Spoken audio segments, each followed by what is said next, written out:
So, what is the difference between a madman and a genius? Success. The following is a conversation with Javier Milei, the president of Argentina.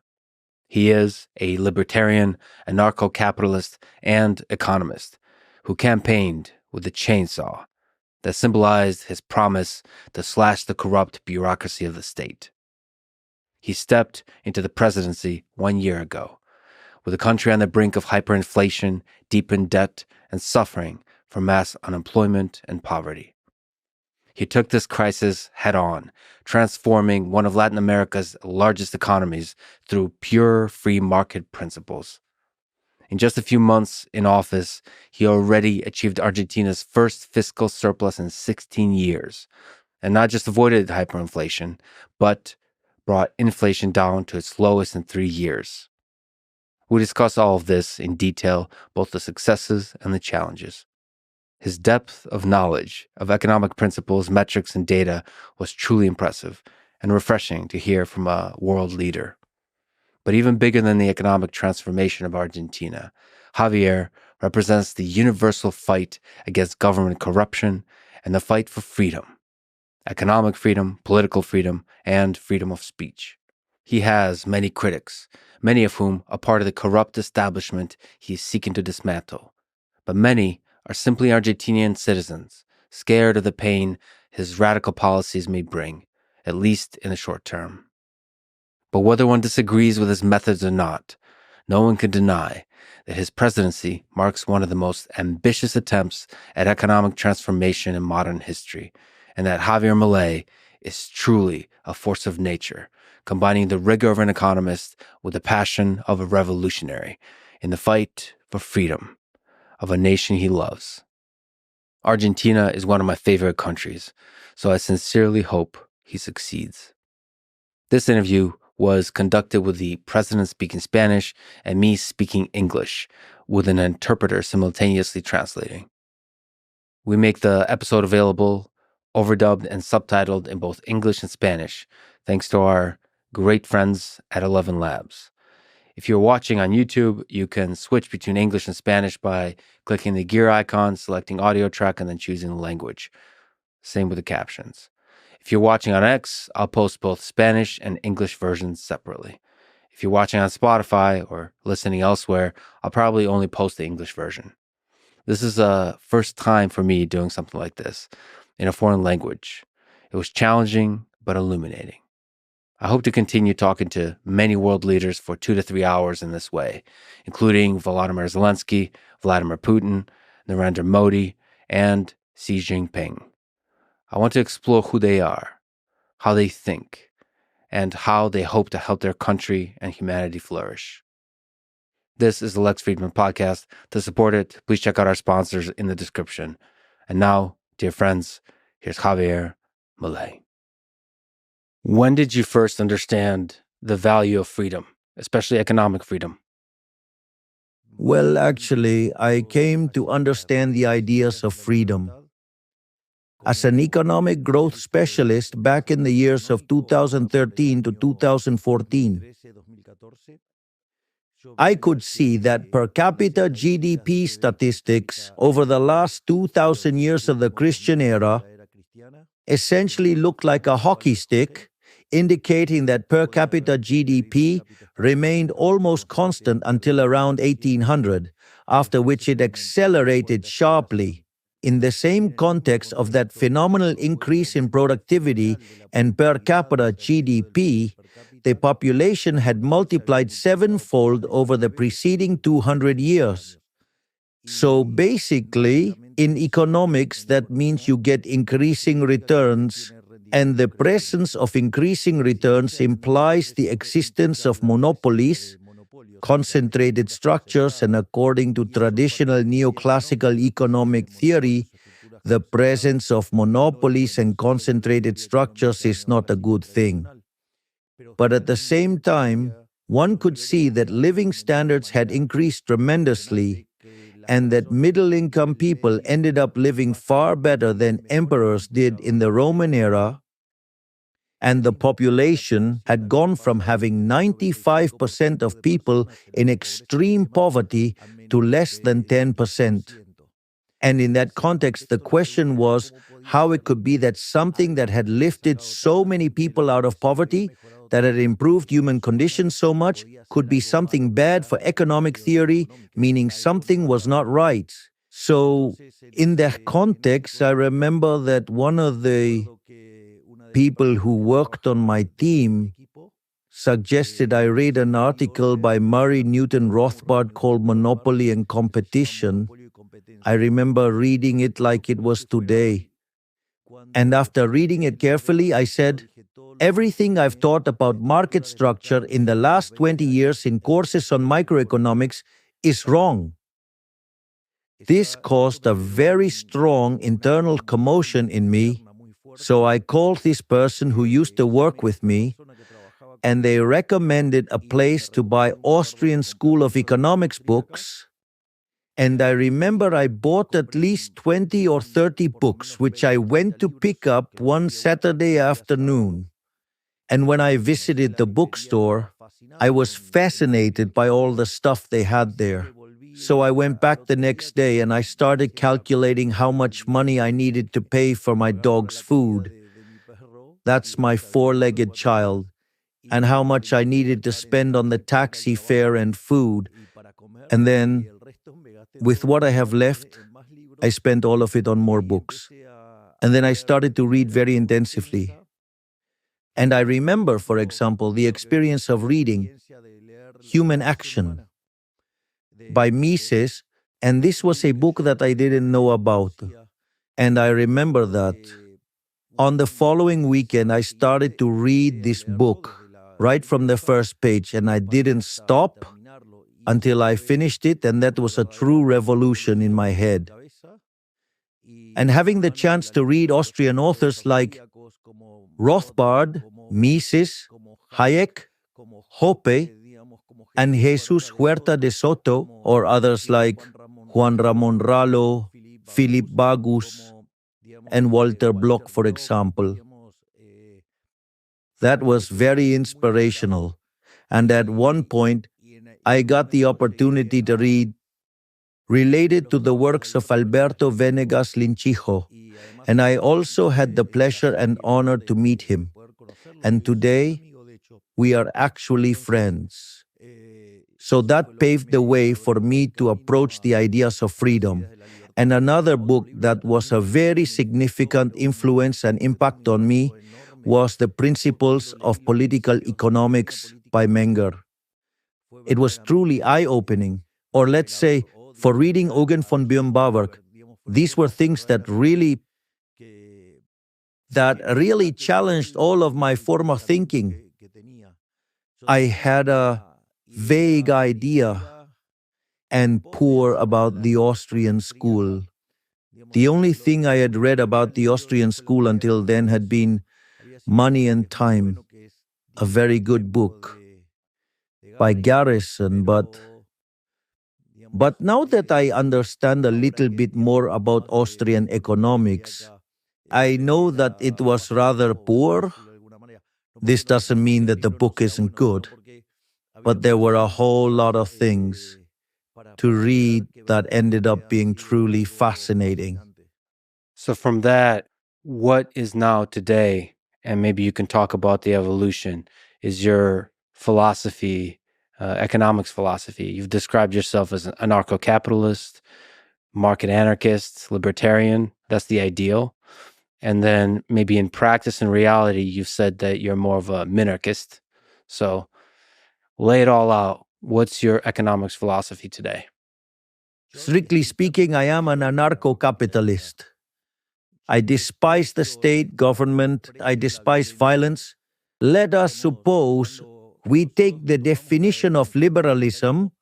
I usually use the definition of liberalism given by Alberto Venegas Linchijo, which is very much in line with the definition of John Locke, which essentially matches the definition by Alberto Venegas Lynch Jr., who said, that liberalism is the unrestricted respect for the life project of others based on the principle of non-aggression and in defense of the right to life, liberty, and property.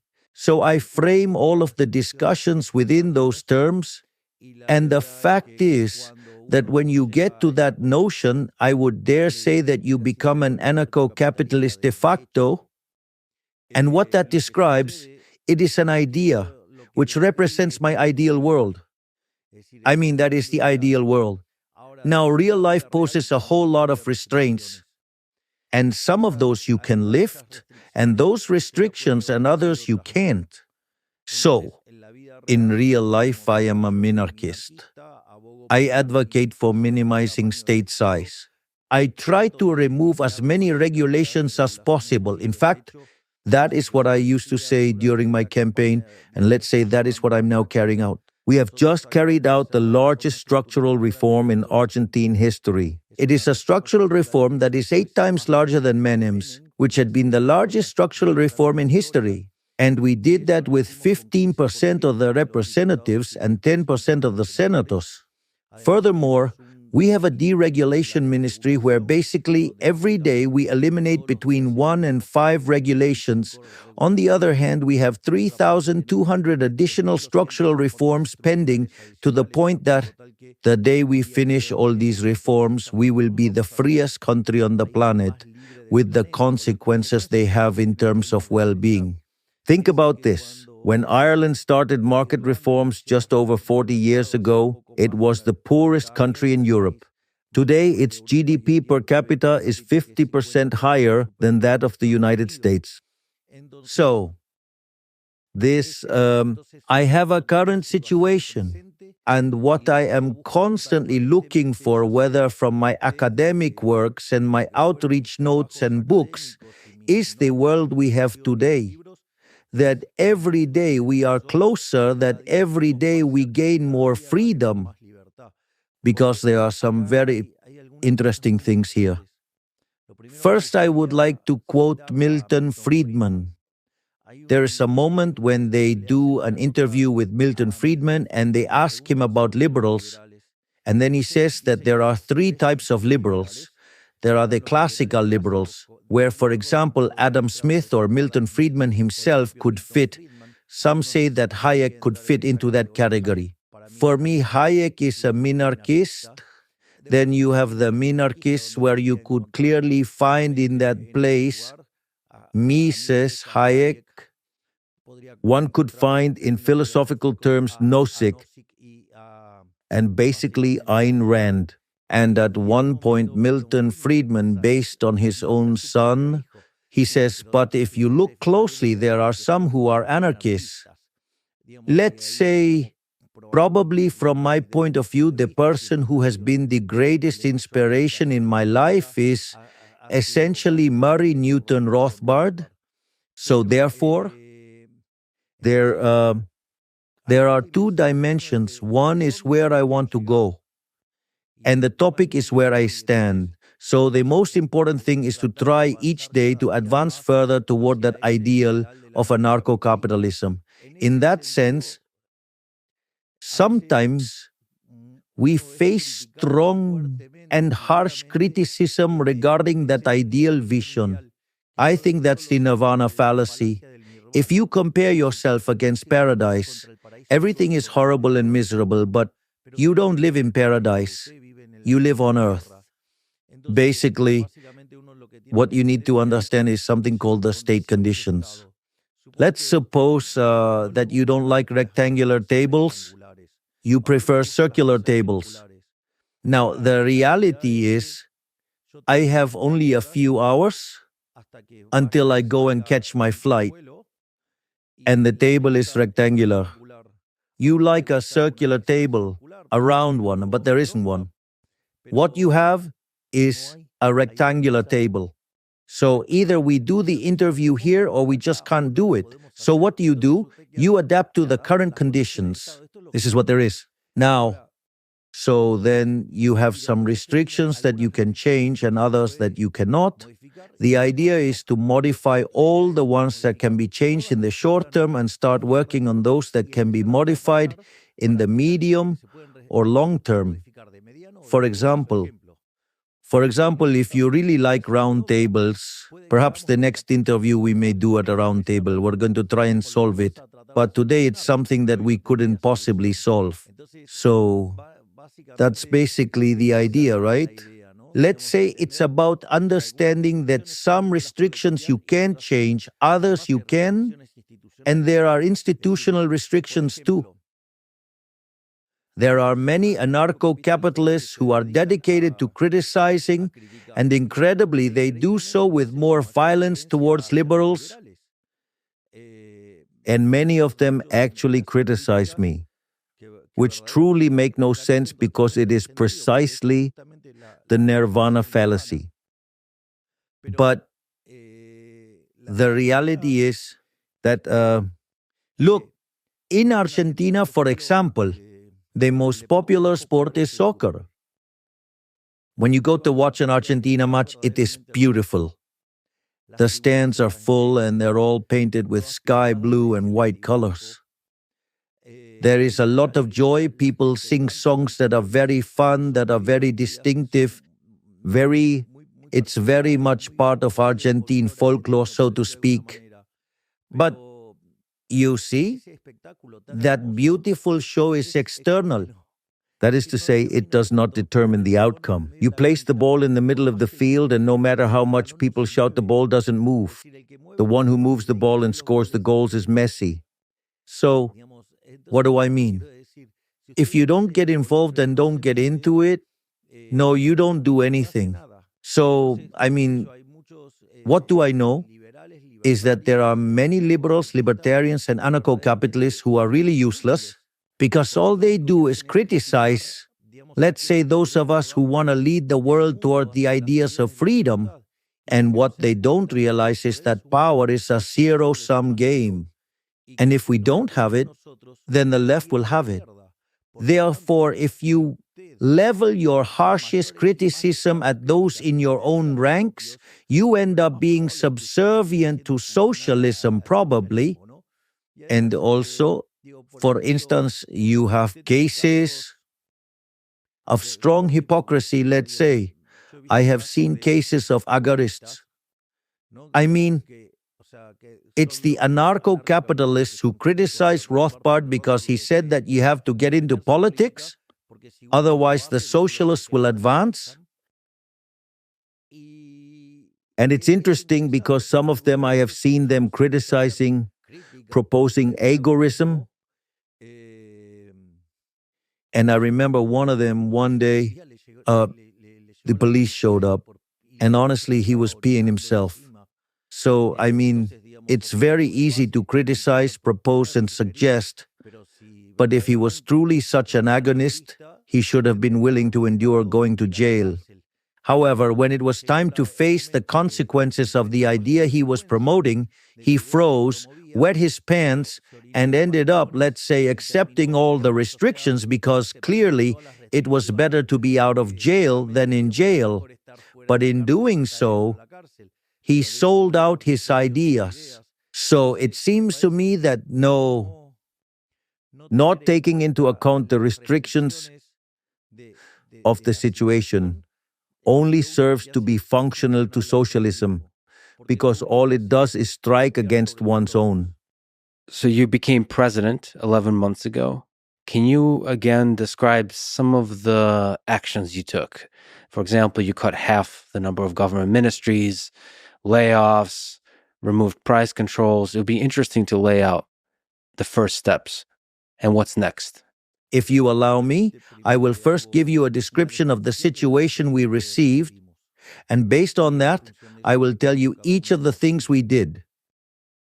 When we first took office, basically what we found was that in the first week of December, inflation was rising at a rate of 1% per day, which means 3,700% annually. In the first half of December, it had accelerated to 7,500% annually.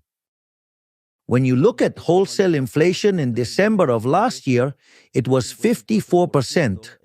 which if annualized would equate to an inflation rate of 17,000% per year. And in addition, Argentina, for the previous 10 years, had not been growing, with a drop in GDP per capita of approximately 15%. And the reality was that nearly 50% were living in poverty. Now, later I will get deeper into that discussion. And the reality is that we had a fiscal deficit which amounted to 15% of GDP. 5 points were in the Treasury, 10 points were in the central bank, which was endogenous monetary issuance.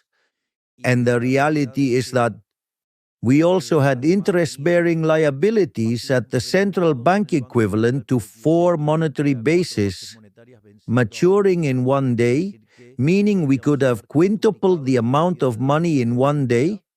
We had peso-denominated maturities amounting to the equivalent of $90 billion. The central bank had negative net currency foreign reserves, minus $12 billion.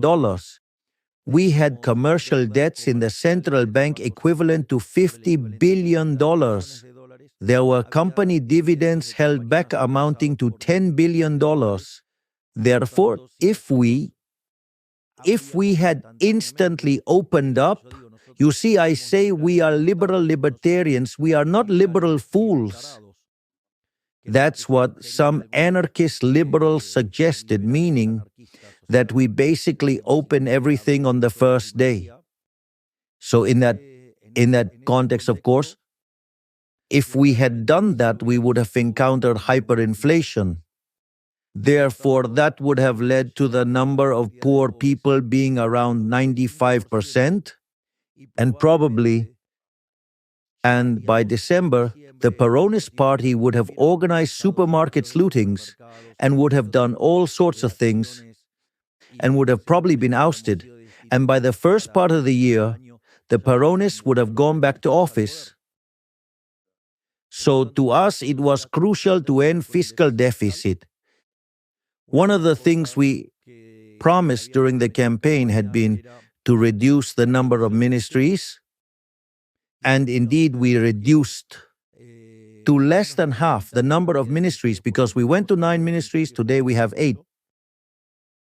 We have also laid off a large number of civil employees. Today I can say that we have already dismissed about 50,000 of them. And we practically don't renew any contracts unless the positions are absolutely necessary. At the same time, we have stopped public works and we have eliminated discretionary transfers to the provinces. We have also diluted public sector wages. Also, we have eliminated economic subsidies by restoring utility rates to the right levels.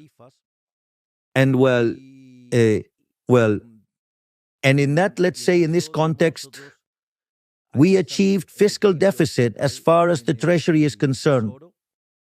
This is very important because in the last 123 years, Argentina had a deficit for 113 of them, and in the 10 years it did not have a deficit because it was not paying the debt. So that was absolutely false. And they told us it would be impossible to do that. We had planned to do so within a year. And they said it wasn't possible to adjust by more than 1 percentage point. And we achieved fiscal balance in the month of January, that is the first month of administration. At the same time, we also cut social plans linked to intermediation. This is very important because we knew we were going to make a very tough adjustment, and we knew that this was going to have a cost in social terms. And we knew that we had to offer support during the first the first quarter and second quarter in office. One of the things we did was to eliminate what are known as poverty managers, that is, intermediaries. Basically, people have a card through which they receive assistance, but it happens that they had to provide a counter service and that counter-service was verified by a group called the Piqueteros. So, in that context, when they were going to sign, the counter-service took away half of the money. So, by removing that payoff, they stopped extorting them, stopped stealing their money, and with the same amount of money, they received double the resources. And of course, we also provided an additional boost. So, let's say that this is related to the 5 adjustment points in the Treasury. Now, what happens?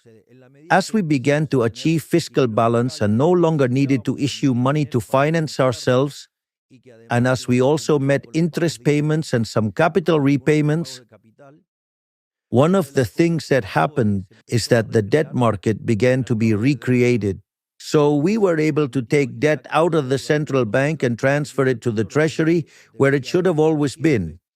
And that meant an adjustment of approximately 10% of GDP. Everyone said this would be impossible and couldn't be fixed. Essentially, what we did was implement a fiscal adjustment at the central bank amounting to 10% of GDP. So, if you ask me, it's clear that we have not only made the biggest fiscal adjustment in the history of humanity, because we made a fiscal adjustment of 15 points of the GDP, but also most of that went back to the people as less seigniorage, as a lower inflation rate. It's true that we temporarily raised the country tax, but we lowered it in September. And now in December, we're going to eliminate it. Today, for example, we also announced that in December, we are eliminating import taxes. In fact, in that regard, what you have is that we return to the people 13.5 points of GDP because the real tax burden is the size of the state. So, while back in December we were discussing hyperinflation, today we are discussing 30-year loans. In other words, all those resources that the national government used to take are now back in the private sector. And that's what has allowed it to be very dynamic. And this has 2 very strong impacts. The first one is that if you look at wholesale inflation, it went down from 54% to 2%, so it went down by 27 times. It was divided into 27. So we had inflation at a rate of 17,000% annually, and it's now close to about 28% a year. But it's not only that. You could consider consumer inflation. The latest consumer inflation rate was 2.7%. Now it happens that we, essentially due to a matter that is related to the central bank's balance sheets and also due to the debt stocks, we still have controls in place and we are eliminating restrictions day by day. Now, the interesting thing is that we have a 2% monthly devaluation standard, and there's international inflation, of course, which means that you then have to subtract 2.5 points from the inflation observed by the consumer. This indicates that inflation in Argentina, the true inflation, not the induced one, but the actual monetary inflation, is 0.2% per month. At 0.2% per month, this equates to 2.4% annually. What I'm saying is, the original discussion was about whether inflation could reach 17,000%. Now we are bringing inflation down to levels of 2.5% annually, and that is amazing. And we achieved this by considering a number of factors. The first one is that we did not experience a previous hyperinflation, which would have simplified the process of implementing a stabilization program.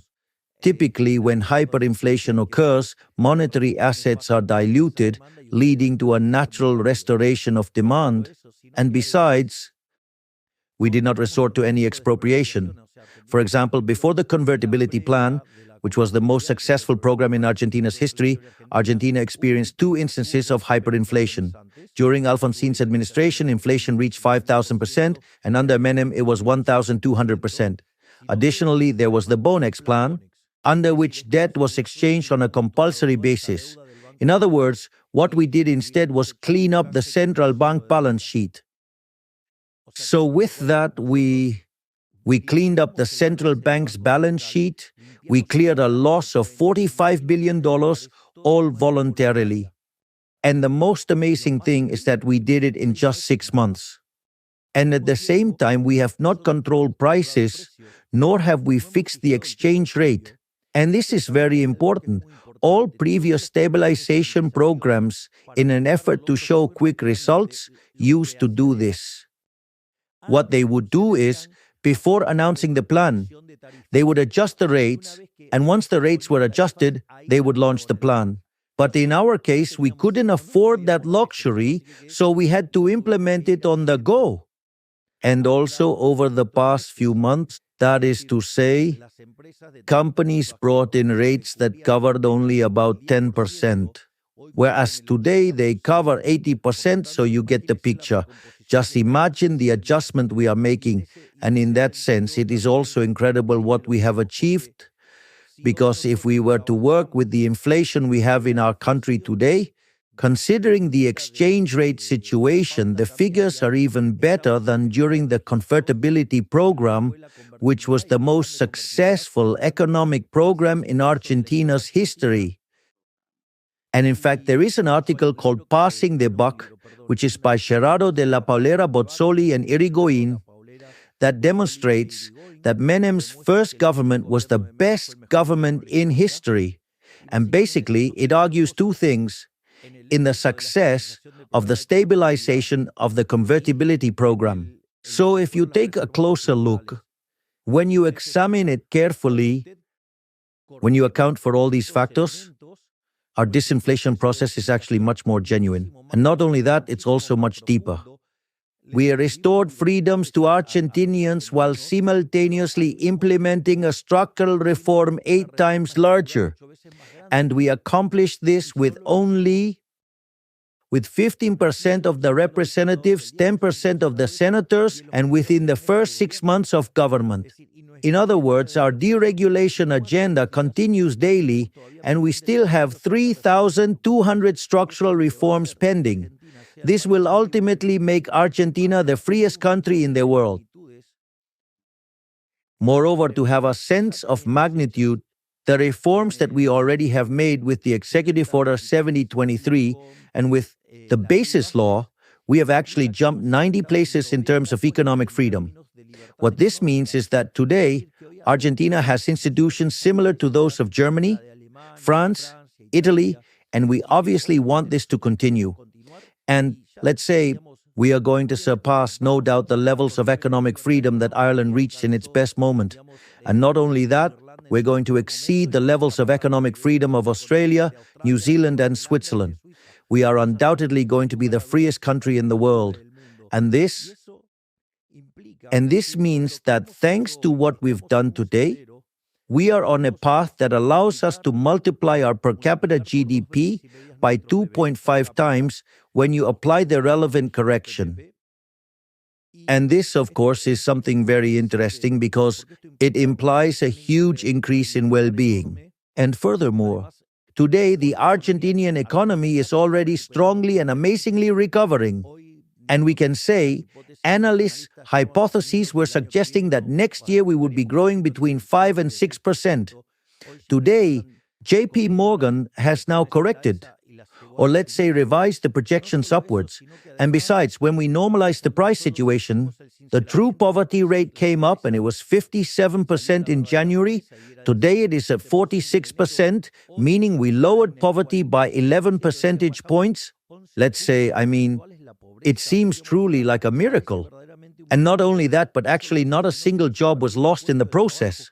When it comes to all of this inflation reduction process, people said that our economy and economic activity would collapse. And actually, when you look at the deseasonalized data, you see that in August there was a recovery that took us back to December levels. That means that in the year we made the largest fiscal adjustment in the history of humanity. We will end up with less inflation, fewer poor people, better real wages, and additionally a GDP higher than what we started with.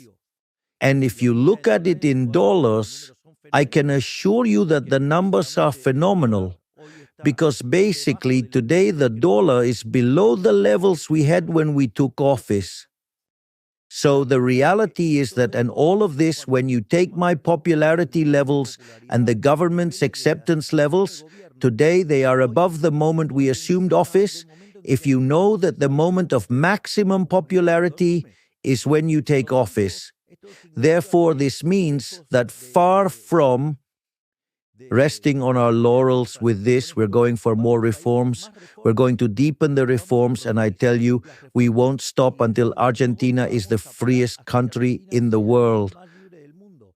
Furthermore, a recent work by an Argentinian economist named Juan Pablo Nicolini was presented at the central bank's monetary meetings, and he works at the Federal Reserve. And it's interesting because he shows that only on the basis of what we have done in fiscal matters, it ensures that in the span of 10 years, we can double the GDP per capita, meaning that Argentina could grow at rates of 7% annually, which is very much, and that has strong consequences in terms of improving quality of life, reducing poverty, reducing indigence.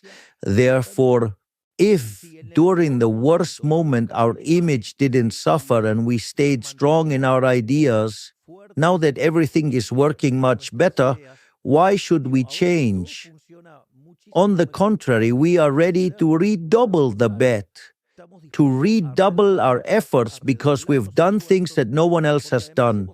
I will give you an example. There's something that seems trivial, but there's what's called the single paper ballot. Argentina used to vote with huge ballots, which were above all, very costly, and that reform, it never, let's say it wasn't done because it always harmed the ruling party. So everyone talked about going to the single paper ballot, but no one did it when they were in power. They didn't want to implement it because they preferred to commit fraud or use some kind of trickery to avoid applying that rule that makes the election more competitive. Well, what's interesting, we sent that law and it was approved. What's more, now we are finishing with the open, simultaneous, and mandatory primaries because it was a mechanism by which politics was also stealing. We are eliminating the financing of political parties. If you look, we have reduced the fiscal pressure by 15 points to the Argentinians. We are restoring freedoms with a deep set of structural and regulatory reforms. That is, I think that any sensible liberal could perceive we are already delivering a wonderful government. In fact, it's the best government in the history of Argentina. If the best had been that of Menem, we've already outpaced him. Maybe you can explain to me the metrics of poverty and unemployment. As you said, unemployment went down, real unemployment went down, real poverty went down. But even that aside, what have been the most painful impacts of these radical reforms? And how many of them are required in the short term to have a big positive impact in the long term? Let's take it step by step, all right? That is, we started to do things right, therefore we did not create poverty. The poverty was an inherited poverty. The point is that what we did was to reveal it. I'll try to explain it with an example that I think clarifies what's happening in Argentina. Argentina was an economy that had a total price controls.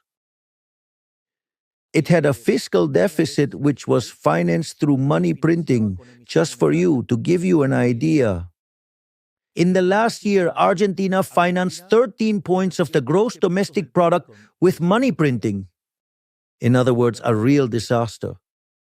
So that situation provoked this artificially demand and puts pressure on prices. The issue is that price controls are applied additionally over the prices that they enter the price index, with which inflation was, I'm not saying they were lying about it, it was distorted. And since Argentina measures poverty and indigence by income line, then what happens? That distorted the true levels of poverty, of course. But that's not the only effect. I mean, let's say the real poverty levels were higher, quite a bit higher than those shown by the previous government, which showed them at 41% and also did so on a 6-monthly basis. So if you, let's say, have a growing trend, they are actually leaving you a bomb and you don't see it, because let's say basically the indicator was measured with a delayed form. But not only that, imagine that you are also given, you are in the middle of an island, alone, and they give you $1 million. What can you do with that? You cannot do anything because you cannot buy anything. It's the same as if someone tells you that the price of glasses is $10, but when you want to buy it, it's not available. Actually, there's a joke told by an Argentinian professor named Juan Carlos de Pablo, who says that a man goes to a bazaar and asks for a vase. Then he says to him, "Well, I want that vase. How much would you charge me?" Then he says, $5,000. Oh, okay, $5,000, but why $5,000 if across the street it's 1,000? He says, "Well, go buy it across the street for 1,000. Ah, there's none for 1,000. Well, then here, when there's more, it'll also cost 1,000. In other words, prices at which they are available. So what happens? When you are faced with that situation, the supermarket shelves were empty.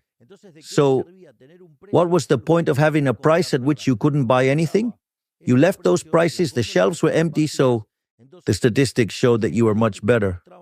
But the reality is you couldn't buy anything. You couldn't make it happen. So if you left the situation as it was, people were going to starve because they couldn't buy anything. Yes, they had a certain amount of money that could supposedly buy certain goods, but those goods were not available. What is the only thing you can do to save people?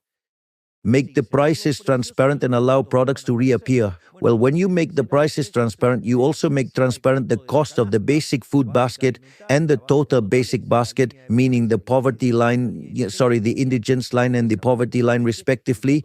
And when you do that, clearly you will see a jump in poverty. That brought poverty up to 57%. Now, Argentina found its activity floor in the month of April. From that moment, Argentina began to invent a cyclical recovery. Real wages have been growing every month above inflation. Therefore, nominal wages are beating inflation. In fact, we are already at levels similar to those we had in November. The same goes for pensions. Moreover, also let's say there is a rebound in activity due to the recovery of the stock cycle. Therefore, this is also contributing to more and better paid jobs. In fact, this is so strong and evident that the wages growing the most are in the informal sector. This means that poverty and extreme poverty are decreasing much faster than we imagined. But not only that, by eliminating inflation, you remove the inflationary tax, but the real burden is the fiscal deficit, which was 15 points of the GDP.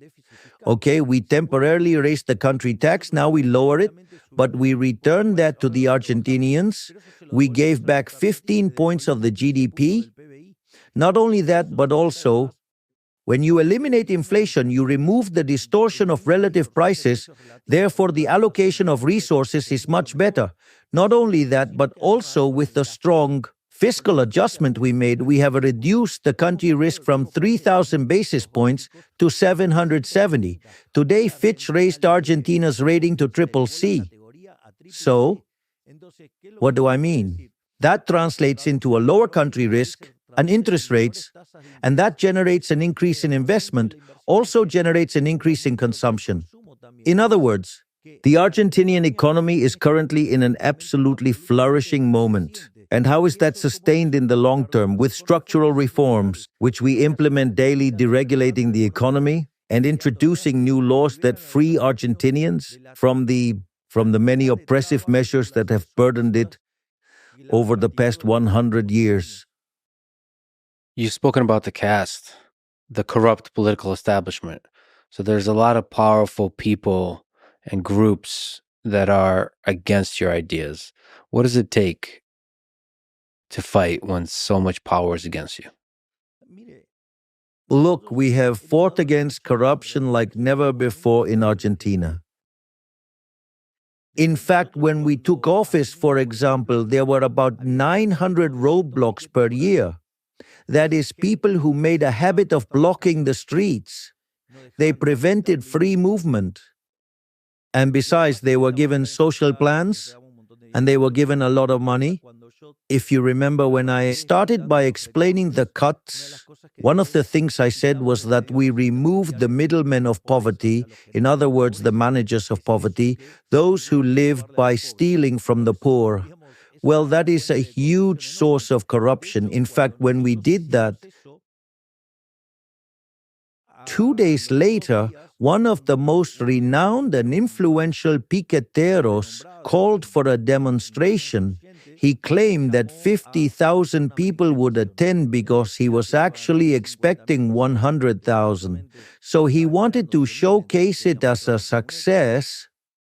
And so then, let's say with the decision made in human capital to cut their funding, the anti-blockade protocol was also enacted, where those who blocked the streets wouldn't receive welfare benefits and those who broke the law would go to jail. All of that. And also, we were informing this through transportation channels. Well, in that march, they expected to have 100,000 people there. And actually, it turned out to be 3,000 people. And from that point on, they didn't block the streets anymore.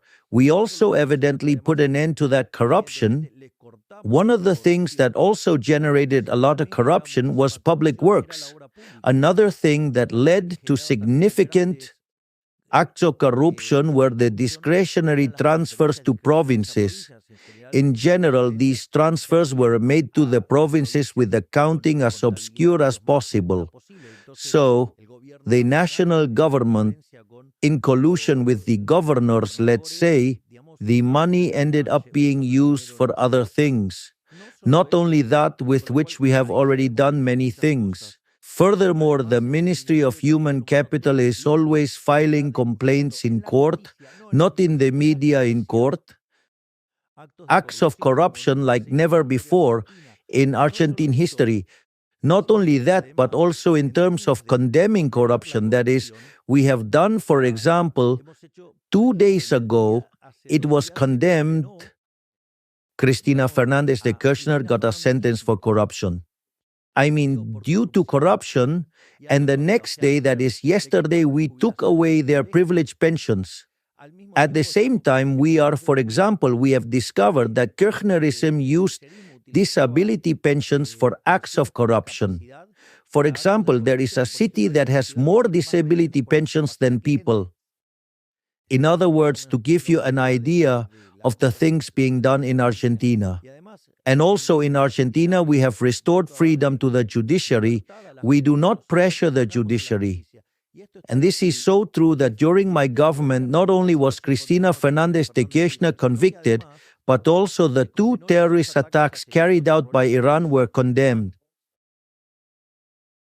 So, if there is a government that is truly fighting against corruption, it is us. Not only that, but also with each deregulation, it is a privilege that we take away either from a politician, a prebendary company, or a power group. That is also very powerful. No one in Argentina has ever fought against corruption the way we have. In fact, I will move on to something that is deeply corrupt and one of my great battles. The corruption of the media and social media. That is to say, I removed the official advertising. That's why you will see that even though we generate wonderful news, every week in large quantity, the media speak terribly. In other words, they demand to have a monopoly on the microphone. That is, they are entitled to insult, hurt, offend, and they don't want anyone to bother them. And they expect me not to even respond. That's why a large part of journalism in Argentina hates the X network. And that's why we, the liberal libertarians, love the X network. Because we can all say what we want. However, let's say these supposed journalists who defend freedom of expression, actually what they want is to censor the ideas they don't like. And of course, because they are leftists, because they are wokes, because they can't stand the competition, because if they had to fight face to face, hand to hand, on a level playing field, when it comes to ideas, they would lose because they were a failure in the economic, social, and cultural aspects. And also, we must not forget that those murderers called socialists killed 150 million people. So they clearly cannot fight on equal terms. Therefore, they demand that social networks have censorship and that the truth cannot be told to them.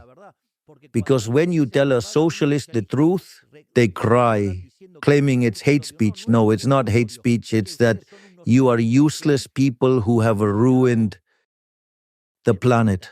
They have made the planet much worse. And fortunately today, thanks to social media, especially due to the enormous and brave work of Elon Musk and the role of Twitter, today, X, right, allows information to flow, which makes it possible, let's say, to expose politicians and also expose the media. And that's why journalists in Argentina are so violent. Why? Because before they could, for instance, a journalist went and, for example, he would go to a person and he would throw a folder at them and say, if you don't give me X amount of money, I am going to publish all of this and tarnish your reputation. And I know for a fact a case of a journalist who carried out this extortion twice to a businessman. That businessman told him that he wasn't going to pay. And evidently the journalist did it. Obviously, they went to court, there was a trial, and that journalist lost both times. But that process is very slow, and in the meantime, they smeared. So since the justice system takes a long time, so what is the problem? The problem is that in the meantime, your life got dirtied. So why can journalists do all this? Well, that's why they dislike X. They dislike social media. They dislike the new form of communication because it took away their monopoly over the microphone. And by taking away the monopoly over the microphone, it removed the economic benefits of extortion. So clearly, that's another battle I'm fighting. You read a newspaper in Argentina, and 85% of what you read is a lie. That is to say, the fundamental characteristic of most journalists, not all, but the vast majority of journalists in Argentina, with some honorable exceptions, is that they are liars, slanderers, and defamers. And if the monopoly they demand were still in place, that they want to reign again, I have no doubt that they would demand money in exchange for silence, because that's what they are. They are extortionists, they are thieves, they are corrupt. And then, of course, obviously, when you take away a privilege from a sector, they get upset. Well, welcome to freedom. So you're not only fighting for economic freedom, you're fighting for freedom of speech. Exactly. I fight for freedom in all aspects of life. That is to say, one of the things that seems most interesting to me is that when the Berlin Wall fell, it's true that officially fell in the year 1989, but the reality is that the wall, or socialism, fell in the year 1961 when they had to build the wall. I mean, they built it because people were leaving communist Germany for capitalist Germany. They realized that those on the Western side were much better off. And of course, to prevent people from leaving. They put, what a wonderful system, right? So, I mean, they had to trap people. They couldn't let them go. I mean, these are such wonderful ideas that they had to apply them at gunpoint. It's no coincidence that they killed 150 million human beings. So, what happened then? The official fall of the wall in the year 1989 made it clear that socialism had failed. In that context, the socialists They moved the discussion of class struggle in economics and took it to other areas. So, for example, socialism, or what is of the 21st century, or cultural Marxism or post-Marxism, whatever definition you want, is to take class struggle to different aspects of life. For example, one of the aspects of life where you, let's say, have this is in gender ideology. I mean, it's incredible because the first ones to defend equality before the law were the liberals. The first to defend women's rights were the liberals. Jeremy Bentham, in the year 1750, was the first to demand equality before the law for women. I mean, the cause of equality, equality before the law for women, and equality of rights, the first ones who advocated for this were the liberals, did you know? However, what does the left do? They just go on to radicalize it. And then it moves to what is called female chauvinism. Female chauvinism is, let's say, the fight against males. And then, I mean, how do they do it? They do it by assigning rights. But when you assign a right, someone has to pay for it. And that has consequences. And in general, let's say, this always happens. The consequences are that the results are worse than what you had before. I mean, in any state intervention, the subsequent result is often worse than what you originally had. So that's one thing. And not only that, but the other side of this is the environmental agenda, which sets man against nature, involving all aspects of environmentalism and everything related to climate change. In other words, they can't stand any serious discussion. Therefore, all environmental policies are nothing more than an excuse to collect taxes, so that a group of parasitic bureaucrats can live at the expense of others and finance sinister ideas, where the most sinister idea of all is that there is no room for everyone on planet Earth. That is, an idea that failed with Malthus. At the beginning of the 19th century, a murderous idea that was also applied by the Egyptians against the Jews, and this is famously recorded in the book of Shemot or Exodus. Or, for example, another thing is Black Lives Matter. That is, black people against white people, or indigenous people against the established communities. Or, I mean, everything related to LGBT agendas. Definitely, these are some of the ways in which, socialism extended the class struggle into other aspects of society, creating divisions and fostering deceit with the sole purpose of absorbing taxes. I mean, what was the Ministry of Women in Argentina doing? Did it manage to reduce a single femicide? No, none at all. The number of femicides exploded just the same. In fact, the most feminist president in Argentine history, Mr. Alberto Fernandez, used to beat his wife. That is such a strange feminist. I mean, well, so within the ranks of feminists, let's say, you will essentially find the largest number of rapists and women beaters. And it's quite interesting what they do. Their hypocrisy is truly striking. It's not just about that, though. I mean, the battle is on three fronts. You have the economic front, which is free enterprise capitalism. Then we have the political level. Currently, the system that the world has designed is a Republican liberal democracy with checks and balances. And, I mean, at the cultural battle level, notice that socialism has been very successful in the cultural battle. It has been very successful politically because it was able to translate that political battle in winning many elections. But why is it falling apart? Why? Because it produces misery, and because the economic system is a disaster, so people eventually realize that it is making things worse for them. Liberal libertarians are very good when it comes to economics. Yes, and those good economic results can actually lead, to the generation of solid political processes. But what happened? The liberals neglected the cultural battle. Much of the blame was placed on Fukuyama when he said this is the end of history.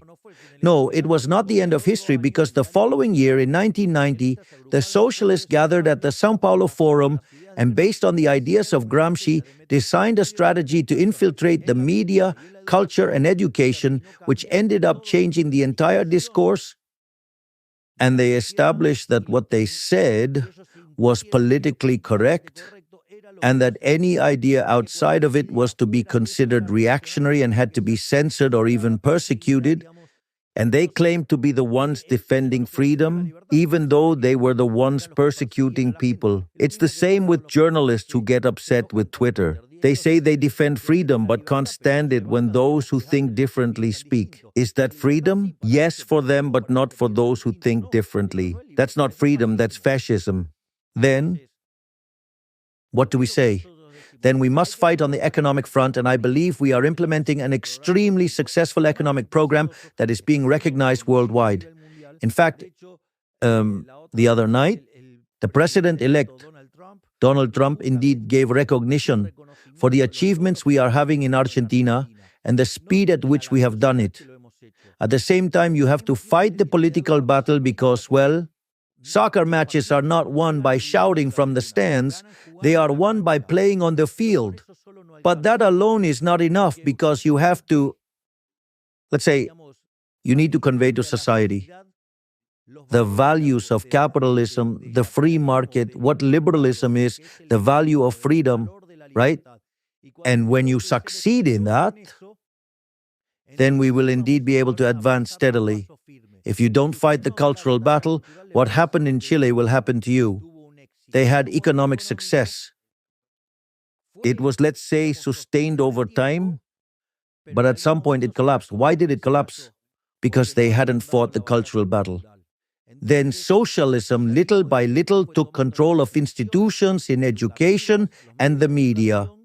So they took over the media and culture, and on that basis they attacked and broke up the system. And then they found themselves with increasing doses of socialism, and the only thing socialism generates is poverty. Therefore, what you must keep in mind is that you have to fight the battles on all fronts. And if you don't keep that in mind, I can tell you, are headed towards collapse. Like you said, in this fight against corruption, you are challenging some very powerful people, a powerful establishment. Are you ever afraid for your life? Potential assassinations? No. Tell me, what good is it to live life, I mean, in slavery? Look, there is a song by a Spanish singer called Nino Bravo. Just to be clear, he has already left this earth, so we can say he has passed on to the beyond. The song is called Libre. And the song, it tells the story of Peter Fetcher, an 18-year-old boy, who, when the separation was made, and I mean, the construction of the Berlin Wall begins. His family ends up on the western side, and he accidentally ends up on the eastern side.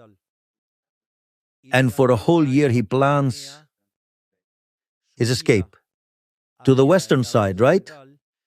And in that context, when he tries to escape, he gets murdered.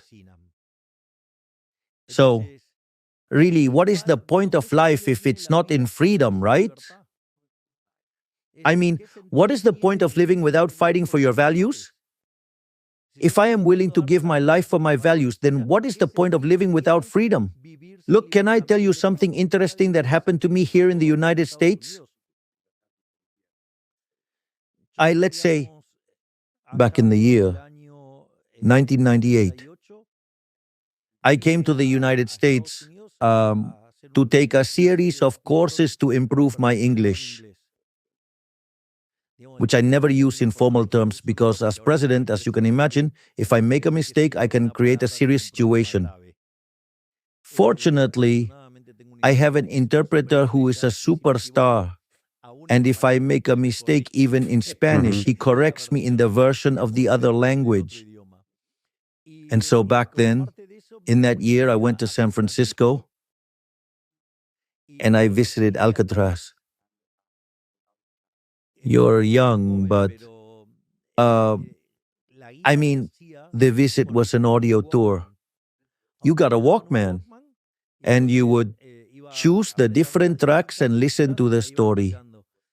The most interesting thing is that the Alcatraz tour ended in the recreation yard, where the basketball court, exercise areas, and all recreational facilities were located. So anyone would have thought that this was the best part of Alcatraz. And yet, what they said in the guide was that that was the hardest part for the inmates. Why? Because, that recreation area in particular is built in front of the San Francisco Bay. So the inmates could all see how San Francisco continued to build up and evolve and develop every day. While they were locked up in there, they couldn't take part in that. They were confined in that prison. And that made them fully aware of the value of freedom. So, in my experience, for me, the fight for freedom is relentless, okay? My greatest hero in all of human history is Moses. The feat of Moses is like one person alone with his brother, Aaron, both confronting the combined forces of the United States, China, and Russia together. And it was Moses who said to Ramses, "Let my people go." Well, Ramses resisted, and the forces of heaven ran him over. But what I mean is, I don't see any other possible way to live other than with freedom. And I would always fight for full freedom, and I would be at the forefront of this cause. It's a cause that I'm going to die with my boots on. I'm not going to make do with living any other way other than with freedom. I will fight everything I'm going to fight as much as it takes. At least that's the way I feel. So, what good is it to be alive if you're confined? What good is it to be alive if you're not free? It's no good. What good was it for Peter Fetcher to be alive in communist Germany? Well, at least he had a moment of happiness while he tried to escape. Another guy who fights for freedom of speech in this case, is your new friend, Elon Musk. What do you admire and what have you learned from your interactions with Elon? I have a huge admiration for Elon Musk. He is an absolutely unconventional person. He's a great fighter for the ideas of freedom. What he has done on Twitter, now known as X, and how he is helping the world nowadays to wake up once and for all and become aware of the socialist virus, the woke virus. That in itself makes him a hero in the history of humanity. But it's not just that. One of the things that happened to me is that when I went to first talk to him, I thought I was going to meet a successful businessman and that I would have a typical successful businessman conversation who understands business, and that some of his business slightly more exotic. But that's the kind of talk you would expect to have. And business people are truly admirable, right? Because they are true benefactors of society.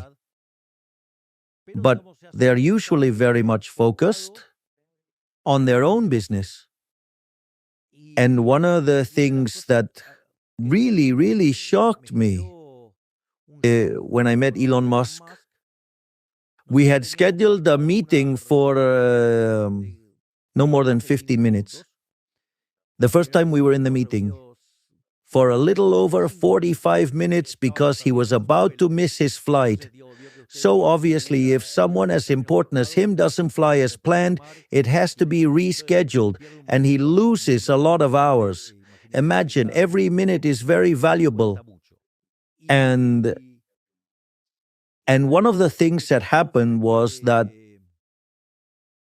basically he brought up the topic of demography, and we started discussing demographics and growth. I never imagined that I would end up discussing demographics and growth with him, you know? And another very fun thing was that something funny he said to me was that since we shared our vision regarding demographic issues and the need to populate the planet, he asked me, now what about you? When are you going to move in that direction? I mean, I said, oh, look, I have 5 children. And he said, well, the 4-legged ones don't count. That was the first meeting I had with Elon Musk. The second meeting was when here at the universities we started seeing anti-Semitic demonstrations where basically Palestinian flags were displayed and Jews were harassed and persecuted. And at that moment, when we had that second meeting, he showed himself to be very deeply involved with that and brought up the issue of the cultural battle. So, I mean, it's not quite conventional even in the political field. During our last talk, which lasted for about 2.5 hours, right? One of the things we talked about was freedom and what was at stake for the United States in this election. Therefore, he is a person, honestly, I can say he is well above average. I mean, a person of unconventional intelligence, right? And also he is very charming. So, I mean, again, I have a great admiration for him. And I really interact very closely with him. He is very interested in what our Ministry of Deregulation is doing, which seeks to remove regulations. But at the same time, he works with another person who is also interested in the chainsaw approach. And so, I'm very pleased because they are going to try and replicate the model we are implementing in Argentina. And also, Donald Trump himself is very enthusiastic about this. So, and anything in the way of reducing regulations and cutting public spending and taking government out of the equation means more freedom for the people. So I'm very pleased with what's going on. And with Trump's victory, because the United States will be better off, Argentina is going to be better too. And the whole world is going to be better off. Today, the world is a much better place than it was just a few days ago. Like you said, Elon and Vivek Ramaswamy are heading the DOGE, Department of Government Efficiency. So from your experience this year as president of Argentina and every chainsaw economic policies that you've implemented, what advice would you give to Elon and Vivek about how to do it in the United States? Just cut to the chase. Cut to the chase. Simple as that. I'll tell you a story and you're going to love it. Currently in Argentina, due to the political balance we've achieved, we have had certain powers delegated from Congress to the executive branch, and therefore we can resolve it by decree. The deregulation minister, Federico Sturzenegger, in his ministry, shows a counter that displays in front of everyone there. He displays the number of days, all right? During which the delegated powers will continue to be valid. Therefore, he has a whole deregulation division, also a public spending cut division, and government structure reduction division, and he also has an elite corps that's cleaning up all of the laws that hinder the economic system and progress. And every day, He removes between 1 and 5 economic restrictions. So, my advice would be for them to go all the way, to push it to the very limit. And do not give up. Do not let down their guard. Furthermore, that agenda does not have political purpose, because at the end of the day, you are removing privileges. Of course, there will be people complaining, but those are people. These are people who are losing privileges, so they will have to explain to society why they are keeping those privileges. And that is quite uncomfortable. You've spoken with Donald Trump. Allegedly, he called you his favorite president. What did you discuss? And maybe, again, what do you admire about President Trump? And what do you learn from him? There are several things that I admire about President Trump. The first is that I think he's provided ample proof of this in his first presidency. He understands the nature of the cultural battle. He has openly confronted socialism. His speeches openly target socialism. He perfectly understands the woke virus. And that is, of great value, because it means understanding what it's all about. Another thing I truly admire about him is his courage. In fact, thankfully, thank goodness he didn't get assassinated or killed. But it was by a small chance occurrence that could have killed him, just because he moved at the right moment. And yet that didn't intimidate him, and he went on. And in fact, during his first campaign, and in this one as well, in the second one and third one, they criticized him, insulted him, offended him, said awful things about him, made up all sorts of horrible stories about him. In that respect, I can say I deeply relate, because probably no one in our history has had such a negative campaign from all the media like they did to me. But let's say they were quite similar.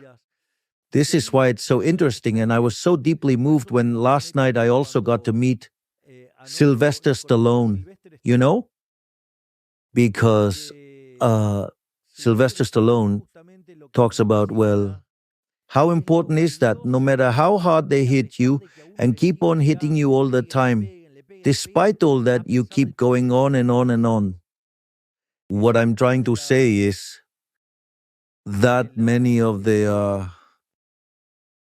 so many of Sylvester Stallone's approaches are truly inspirational, don't you think? So imagine I'm about to give the speech and I see Sylvester Stallone, and Sylvester Stallone knows me. It was truly insane. I had to pinch myself. I mean, this can't be true. And besides, well, the people were wonderful with me last night. They've been wonderful today. I've taken hundreds of selfies. I mean, it's truly been, I would say, it's been my break, let me say, after almost a year in office and having to face all sorts of media torture because the journalists who have vested interests and are corrupt are professional torturers.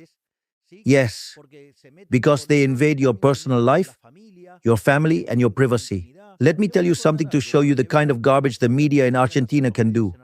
They sent 3 drones to spy on me at my presidential residence. To spy on me. Do you think that's right? No. Exactly. But that kind of thing happens in Argentina, not to mention the many lies and horrible things they say. I, for instance, remember that time when my father was hospitalized. My father is a man of a really strong character who has had 2 heart surgeries, all right? And one day a journalist was saying all sorts of lies about my father. My father was hospitalized and he almost died of a heart attack. So that kind of thing is what journalism and the press do in Argentina. So they start to attack your private life, your mother, your father, your sister, even my dogs that I absolutely adore. They are the most wonderful beings in the universe. They even target my four-legged children. So imagine that I've been in office for nearly a year as president, and since they can't criticize my management except by lying and distorting the numbers, they meddle with all these things they have been doing all the time since the year 2021, when I officially entered politics. So, and I've seen what they've done to Trump. So, that also makes me relate a lot to him because he's a true warrior. He's a Viking. He's a Viking. He's literally a Viking. I mean, he is someone I admire for how he has kept fighting in the face of adversity, even against all odds, and still he managed to win. Amazing. And and that's why I can relate that much. And I've also seen how he's been unfairly criticized, like when he was accused of protectionism or when he wanted to discuss some matters within the context of public debate regarding the design of monetary policy as regards the Fed. And basically, they have accused him of things. I mean, isn't he entitled to give an opinion as a president? I mean, any citizen could give their opinion, even more so a president. Why is it important to you that Argentina has a close relationship with the United States? Well, to us, that is truly important, okay? You know, because we've decided to be geopolitical allies of the United States ever since our campaign, that our allies, we have decided that our allies will be the United States and Israel, because they basically represent the ideas of the Western world, they represent the free world. That is to say, what we would call today, let's say, a liberal democracy, okay, by confronting the autocrats. And in that sense, that is the geopolitical alignment. Moreover, in our campaign, we were very, very clear on three main points. One, the economic pillar. We talked about cutting public spending, and I would make my appearances with a chainsaw. We talked about economic freedom, deregulation, that is, and I talked about a competition of currencies. And people, obviously were interested in the dollar. So it was obvious that the economic policy was clear. All right? And not only was it clear, but we are also fulfilling it. That is the first point. Second was our policy on security, the idea being to fight crime, relentlessly, as well as security. No mercy, right? And in fact, in Argentina, there are no more roadblocks, which they said were impossible to end. Not only that, we have strengthened the security forces and also our armed forces, and we are waging a tough battle against drug trafficking and narco-terrorism. Therefore, we are also strongly fulfilling that. Notice that these 2 points, which were the main concerns, they were the biggest concerns of Argentinians when we took office, are now in 5th and 6th place. Today, the problem for Argentinians is corruption, whether there is unemployment, if there is poverty, but they don't mention inflation and insecurity anymore. And besides, a third point that I made clear was that I would align with the United States and Israel internationally. And, at my campaign rallies, there would be groups that would come along with flags of Israel. So it's clear that our international policy approach was always very clear. And this is something I state during my speeches when I talk about the values of the West and the civilization of the West.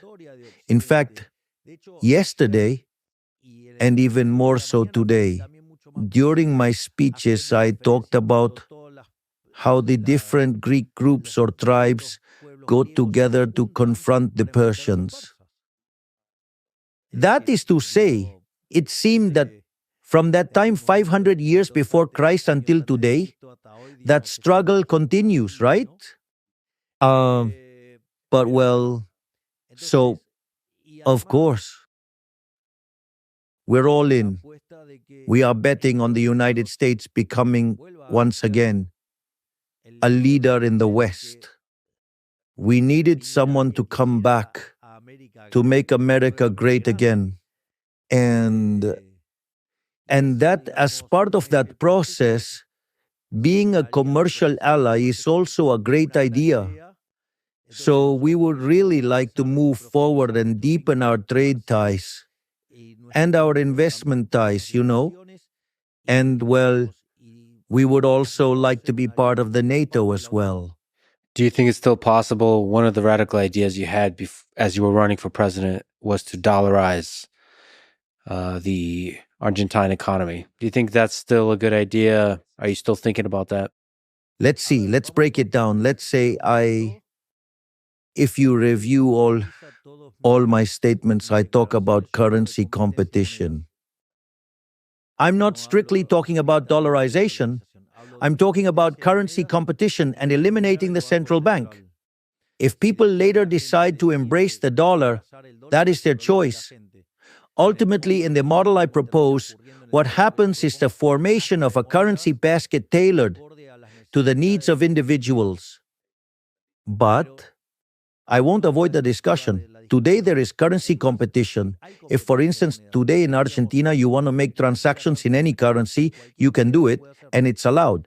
Today there is currency competition. The other thing we talk about is the concept of, let's suppose we were discussing dollarization, we talk about endogenous dollarization. The first point is that you need to clean up the central bank. We had to deal with the issue of the CIRA. That is the central bank's commercial debt, which was $50 billion. We still have to resolve the dividend problem of $10 billion.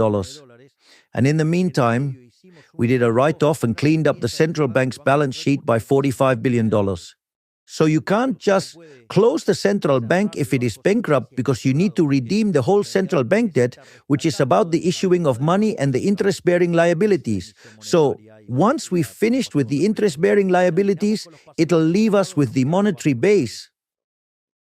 Therefore, today we have a regime where the amount of money is fixed, the monetary base is not growing, and as demand for money increases, since people can use dollars, they don't need to go and sell the dollars and make the peso appreciate, but they can do transactions in dollars. So, as the economy grows, you will have a greater share of dollars relative to pesos. And at some point, the amount of pesos compared to the dollars will be so huge, relatively, that closing down the central bank will be done easily, which means this is working. Of course, if you were to give me the money right now, I would go ahead and dollarize. I'd have no problem with that. For example, I did have a proposal for this, and this could have worked because the bonds, because the largest creditor of the Argentine treasury is the central bank. But central bank bonds were trading at 20 cents. If I had sold those bonds at 20 cents, and nowadays, they are trading between 60 and 70, with the whole bunch of Neanderthals that are the opposition, who, besides being ignorant in economics, also have bad intentions. I would be in jail today. Let me ask you a very important, difficult question. I'm a huge fan, have been my whole life, of Diego Maradona and Messi. So, who to you is the greatest football player of all time? The way I see it, I have seen Maradona play, all right? I saw Maradona play in the past. I used to watch him, and I saw him during his last year at Argentino Juniors, before Boca Juniors, in the year 1980, and I saw him in 81. Playing for Boca, I saw him play in the youth selection in Japan in 1979. I truly have immensely enjoyed the talent of Maradona. But without a doubt, the best soccer player of all time, not just from Argentina, of all time, even better than Pelé, is Messi, of course. There is an article which is quite old already now, titled Messi is Impossible. And it looks at all of the positions a soccer player plays in. That is, all positions a soccer player can play in from midfield forward, okay? And the most incredible thing is that Messi is the best in each of those positions. You can be the best in one or two positions. You see, Cristiano Ronaldo, for example, was very good in two areas of the game, so much so that he was almost like Messi, but he didn't take part in the rest. However, Messi is the best one in all respects, but at that time, of course. Nowadays, he is an older player, right? And I'm not sure whether he can still keep that performance on all fronts, but honestly, I have never in my life seen a player like Messi. I have never seen no one like him. For real. If you look at the number of goals he scored, I correct that considering the goal average in the days of Pelé. Compared to Messi's golden era and his career now, the number of equivalent goals is much greater than that of Pelé. Therefore, without a doubt, Messi is the greatest soccer player of all time. Of all time, no one compares to him. But it's not just the numbers or the World Cup win. It's the moments of genius on the field. Messi is unlike any other in that way. Messi does things that seem technically impossible. They seem physically impossible. The moves he makes don't respect human logic. It's like watching Usain Bolt run. It doesn't feel possible. He moves in a way that doesn't respect human logic. Am I right? Did you watch the 1986 World Cup with Maradona? With the hand of God, with the game against England? What was that like? Oh, yes. I do remember that very well. We watched it in the home of my godfather and saw how he did his gambit and dodged the team, the England team, that was truly, it was absolutely, absolutely indescribable. There's no way to put it into words. It's as if I asked you to describe for me the love you have for your partner. You can't do that, right? I mean, it's something wonderful. You can't describe it. You cannot put it into words. There are things where words, I mean, just seem to fail. Am I right? I really think that there are times when humans, or some humans, not all of them actually, some humans have the privilege of being able to vibrate closer to God.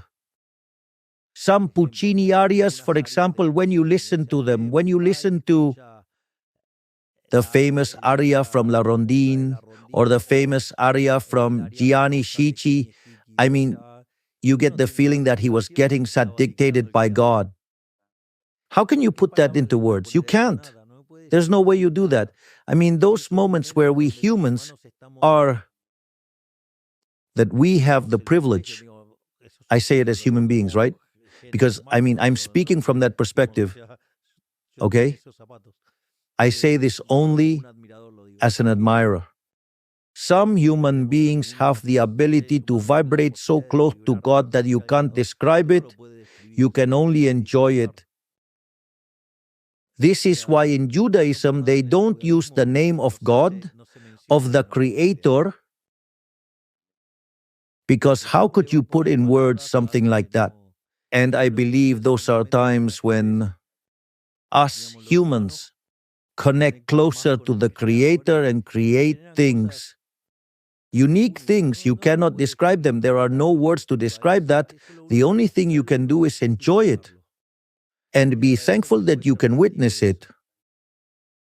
You were a great footballer yourself in your youth. You were a goalkeeper. Many people would say that's the toughest and the most important position in football. Maybe you could speak about that experience and in general, what's harder, being a goalkeeper or a president? Lovely question.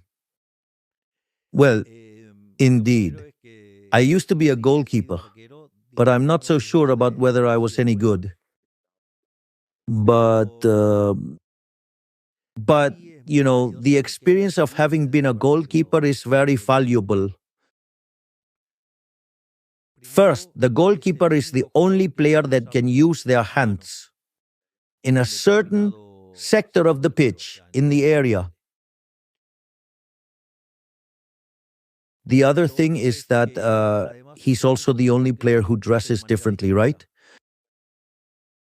Moreover, their training is a solitary one. And the most important,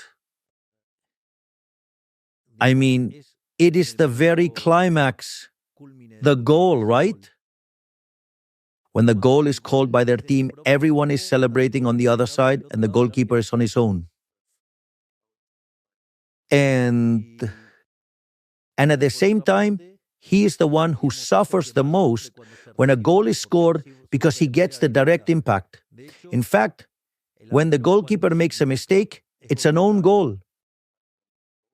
Imagine a teammate scores a wonderful goal like the one Maradona did. It's marvelous, and that's just one goal. And imagine the goalkeeper picks up the ball and then if they bring it into the area wrongly, it's like two goals. It's a complete lack of proportion. So, therefore, and this, in my opinion, makes goalkeepers have a very strong temperament, right? They are used to being alone, and power is precisely that. Because when you make decisions, you are on your own. And not just that, but also when you have a responsibility, like that of a president, when you make a decision, it has an impact on millions of people. So just like goalkeepers, if you make a mistake and score an own goal, and in this context, it's negative consequences for millions of people. Therefore, that has been part of the university of life that has given me the tools to be president today. That is my training in economics, my training in liberalism, having been a goalkeeper and also having had a very tough childhood. How hard is it? What's been the personal toll of carrying the hope of a nation on your shoulders? Well, being defamed, insulted, and attacked every single day. But again, there's no point in life if it's not with freedom. So, like Sylvester Stallone once said, the secret to life is to carry on in spite of the blows you get, the punches you take. And fortunately, we have been able to carry on in spite of the blows, both coming at us from in front and from behind our backs, because it'd have been more honest if we had been attacked directly. But well, in Argentina, politics and the mass media, they do love to attack behind your back. What role has God played in your life? And who is God? Well, faith, I'd say, has been a very fundamental element, And especially in recent times, during which I've become actively involved, particularly in the teachings of Judaism and in the study of the Torah. This has given me a huge, let's say, a huge background to face the many adversities which I've encountered and had to overcome in the last few years. And as to who God is, He's the creator, the maker. I call Him the One. What is a better guide for humanity, the invisible hand of the market or the hand of God? They're perfectly in sync. Well enough. Again, going back to your youth, you were a lead singer in a rock band. Who is the greatest rock star of all time? Okay. Well, the way I see it, the most amazing rock singer in history of mankind was definitely Elvis Presley.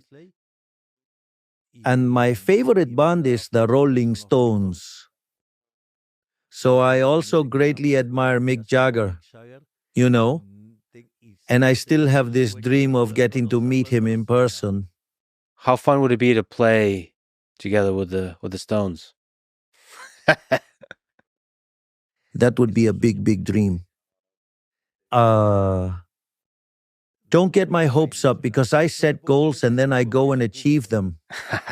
Well, I'm close friends with the band that opens for the Stones, so I would love to see this happen. Oh, well, that would be great. Or we could also watch the whole concert from the stage. I mean, I can't keep ruining the Rolling Stones' music. I already had a tribute band and did quite a lot of damage to the music. How much of your rock star roots define your approach to politics, to life? Do you see yourself as a kind of showman in part? Of course, absolutely. My idea is that when you attend one of our events, it feels like going to a Rolling Stones concert.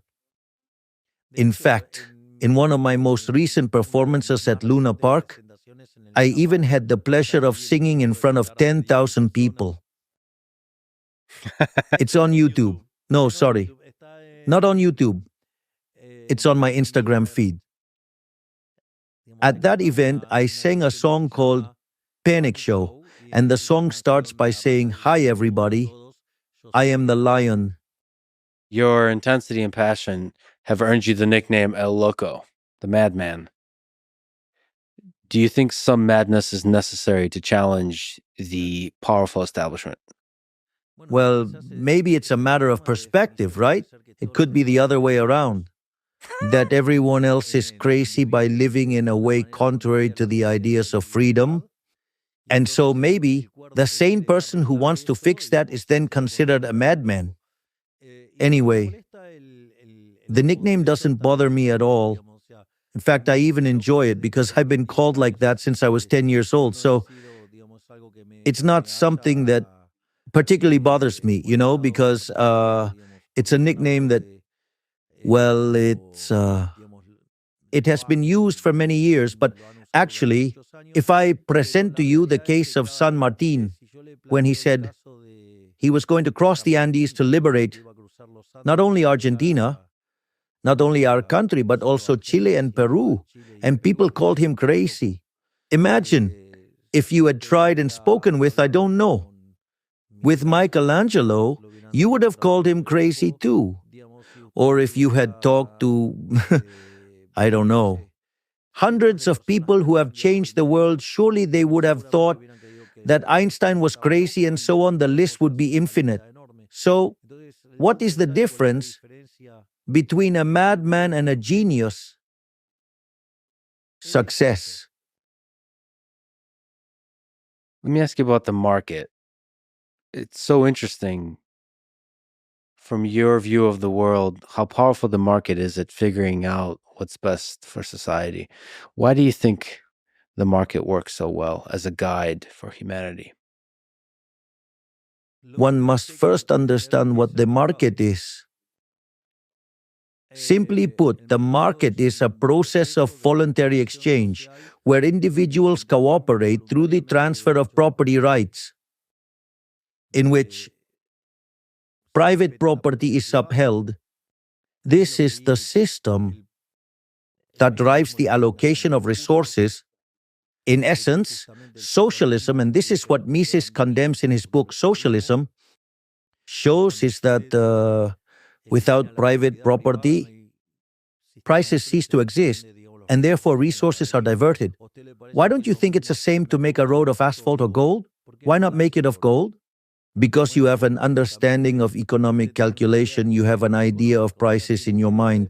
So, in this context, if there is no private property, there are no prices, and as a result, The free market capitalism, is the best mechanism ever developed by humankind for resource allocation.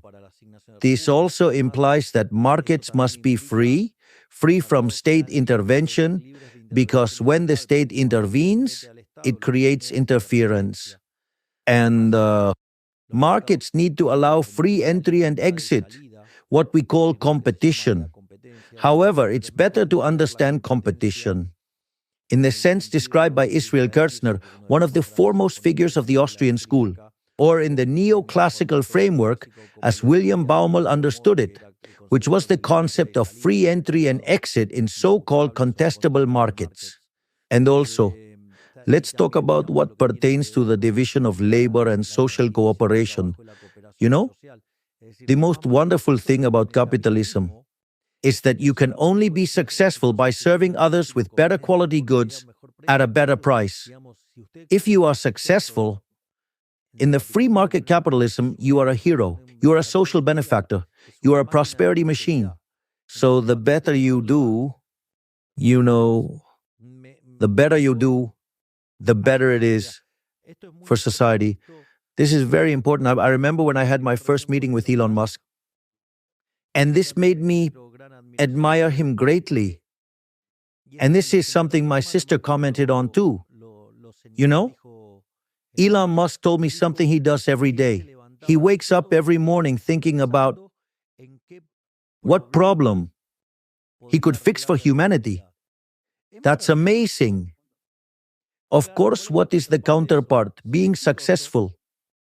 Therefore, in that sense, and moreover, in my view, on how the system works, on how the market works, market failures do not exist. That is to say, that is a problem. All right? A problem for neoclassical economists because of the mathematical tools they've used to develop economic analysis, but actually, it's not a real issue in everyday life. It's a problem in the minds of economists. In fact, my latest book, called Capitalism, Socialism, and the Neoclassical Trap, deals precisely with this issue. Yeah, you've outlined these ideas in Capitalism, Socialism, and the Neoclassical Trap. So the trap is that there's no such thing as a middle ground. It's either capitalism or socialism, and every middle ground ends up in a state of socialism. Well, actually, that is what Mises said. He said that there are only two systems, free enterprise capitalism and socialism. And he also pointed out, and this is proven in Hayek's book, The Road to Serfdom, that any middle ground solution is unstable in terms of capitalism, meaning it tends towards socialism. So when you implement an intervention, it causes government failure, which then triggers further intervention, setting up a trap that results in more and more intervention. And in this context, the neoclassicals, with their market failure theory, are in fact dealing with problems that are fundamentally mathematical. Rather than making the world a better place, they have, if you will, been instrumental in increasing the levels of intervention. Let me tell you something. Well, I have an economist as chairman of the President's Advisory Council. Dr. Damian Radel, who studied here at Harvard University and completed his PhD, was mentored by Kenneth Rogoff, the American economist. And Rogoff has said that Dr. Radel was his best student. Nowadays, we're actually working with Dr. Radel specifically on all these issues that arise from, the interventions proposed by the mainstream, such as the so-called correction of market failures. And a few days ago, he conducted a survey of search algorithms and policy recommendations, and that resulted in a map painted from red to blue. And, well, the redder it was, the more it was linked to socialism. There was an intermediate thing that was yellow, and blue was free market ideas. And one of the things he discovered as part, as part of that graph or chart was that the largest number of policy recommendations, scandalously, are actually left-leaning. So that is the empirical evidence of what I pointed out in the book, Capitalism, Socialism, and the Neoclassical Trap. You mentioned your four-legged children. What have you learned about life from your dogs? Uh, well, from my four-legged children, I have learned unconditional love. In fact, well,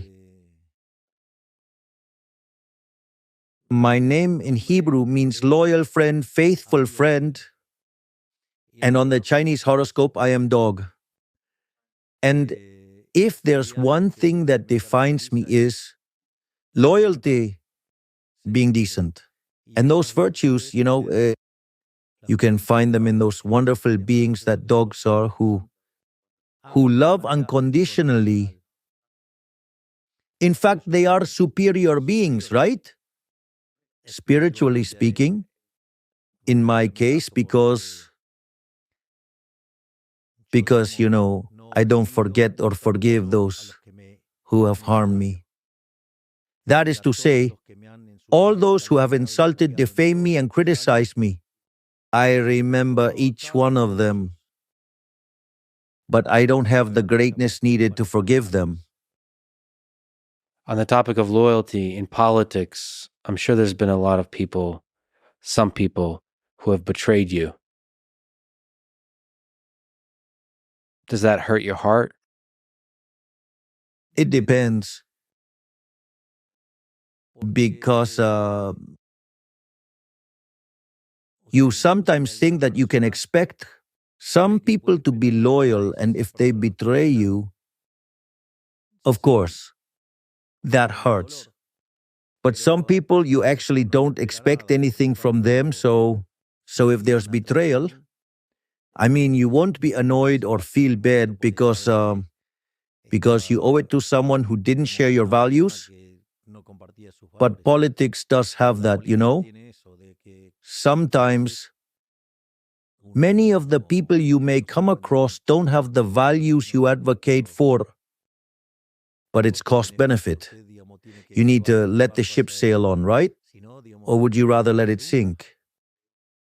That's not my case. I fight until the end. There are traitors, but that's part of politics. And that's not my line. But of course, they do exist. There are a lot of people who admire your revolutionary spirit. What advice would you give them? Maybe young people, on how to live a life like yours and have an impact on the world like you have begun to do. I didn't do this thinking about having an impact on the world. I have defined what makes me happy, and I live according to that.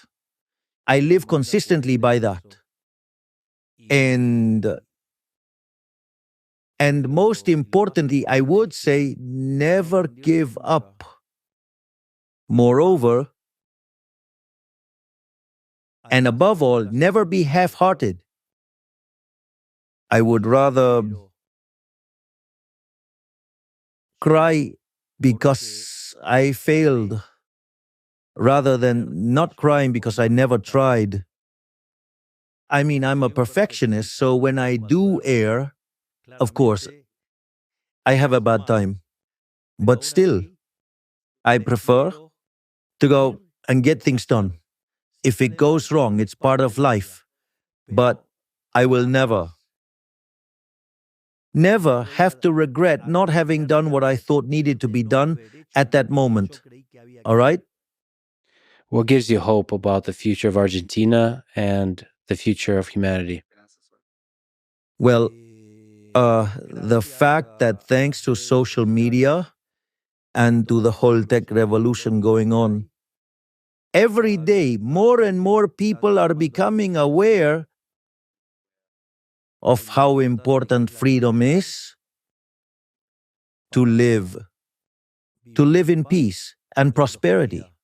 And I believe even though bureaucrats and the elites fight untiringly to enslave us, a wave of freedom has been unleashed, which if we do wage the fight, will have a much better world. What does your famous words of Viva la Libertad, how did that come about and what does it mean to you? Long live freedom, damn it. That first started while I was giving my book presentations. At the end of my presentation, I would say, Viva la Libertad, carajo. And that really stuck with me since then. Without thinking about it, throughout my life, it was going to continue being present.